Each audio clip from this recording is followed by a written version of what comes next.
The sheriff grabbed the single father by the arm and pushed him against the patrol car while his 8-year-old daughter stood only a few feet away, clutching her pink backpack and watching her father being treated like a criminal.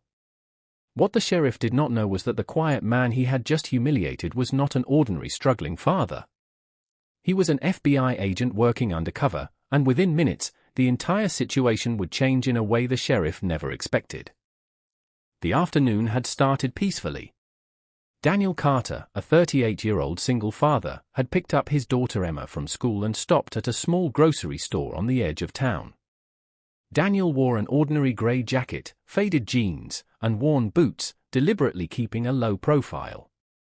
His life had become centered around Emma since her mother had passed away 2 years earlier. He worked hard, cooked her meals, helped with homework, and tried to make sure she never felt the emptiness left behind by losing her mother. But that day, as Daniel loaded a few groceries into his old sedan, a patrol vehicle suddenly pulled into the parking lot. The sheriff, Mark Reynolds, stepped out and walked toward Daniel with a stern expression. A vehicle matching Daniel's description had reportedly been connected to a theft earlier that morning. Instead of calmly asking questions, Reynolds immediately demanded Daniel's identification and began searching for reasons to suspect him. Daniel remained calm, explaining that he had nothing to do with the incident and that his daughter was waiting beside the car. But the sheriff seemed more interested in proving his authority than listening. When Daniel reached toward his jacket to retrieve his wallet, Reynolds suddenly grabbed his arm and forced him against the vehicle. Emma froze. Her little hands tightened around the straps of her backpack as tears began filling her eyes. She could not understand why the police officer was hurting her father. Daniel could see the fear on her face, and even though his own heart was pounding, his greatest concern was keeping her calm. He told her with his eyes that everything would be okay, refusing to show panic because he knew she was watching him. If you believe kindness, compassion, and second chances can change someone's life, please take a moment to like this video, share it with someone who needs to hear this story, leave a comment, and subscribe to **** spread kindness ***. Sometimes one small act of kindness can become the reason someone keeps going. The sheriff continued questioning Daniel, making humiliating remarks about his old car, his worn clothes, and the fact that he was raising a child alone. Several people in the parking lot had stopped to watch. Daniel could have revealed who he really was, but he couldn't. His assignment required complete secrecy. For months, he had been investigating a criminal network suspected of moving stolen goods and laundering money through businesses in several small towns.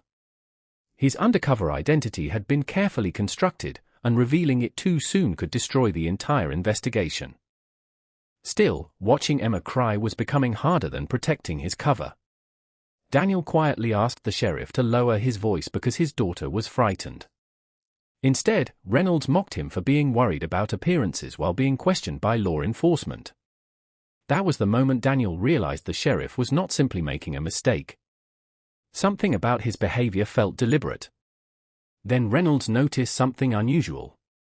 A small identification card had slipped from Daniel's jacket and fallen onto the pavement.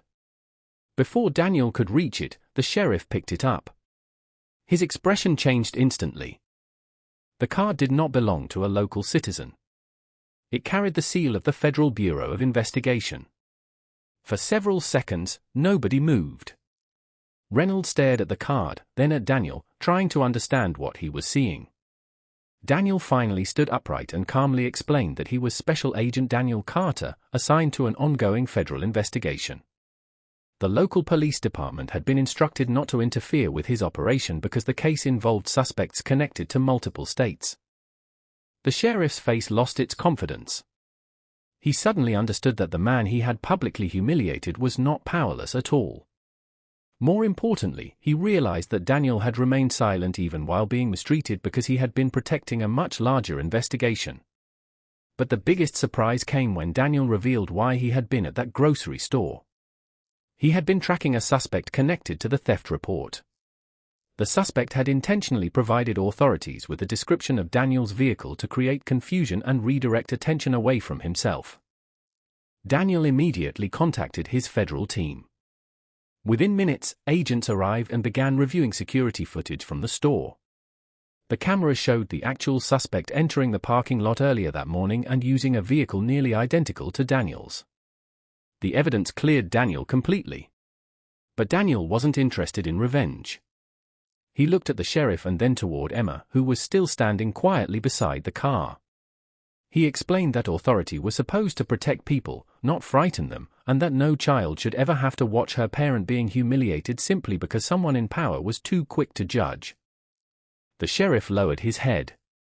For the first time that afternoon, he seemed less like a powerful officer and more like a man forced to confront his own mistake.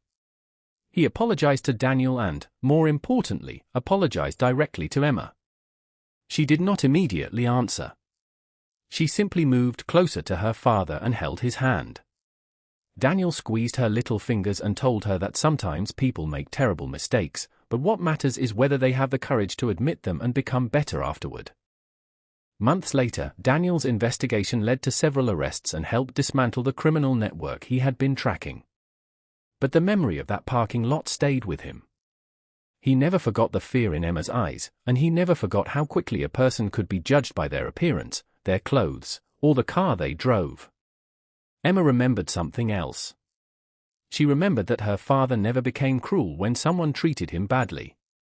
He stayed calm. He protected her. And when he finally had the power to punish the person who had humiliated him, he chose compassion instead.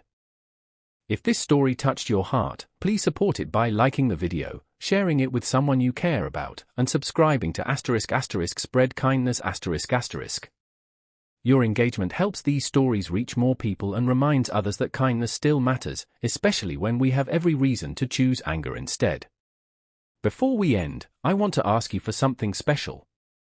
***, comment kindness is stronger than power if you believe that true strength is shown by how we treat people who cannot fight back. ***. Daniel drove home that evening with Emma sitting beside him, her pink backpack resting on the back seat.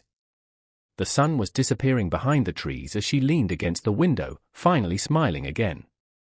Daniel looked at her through the mirror and realized that being an FBI agent had taught him how to investigate criminals, but being a father had taught him something far more important. Sometimes the greatest victory isn't making someone regret what they did to you. Sometimes the greatest victory is becoming the kind of person who refuses to let someone else's cruelty change who you are.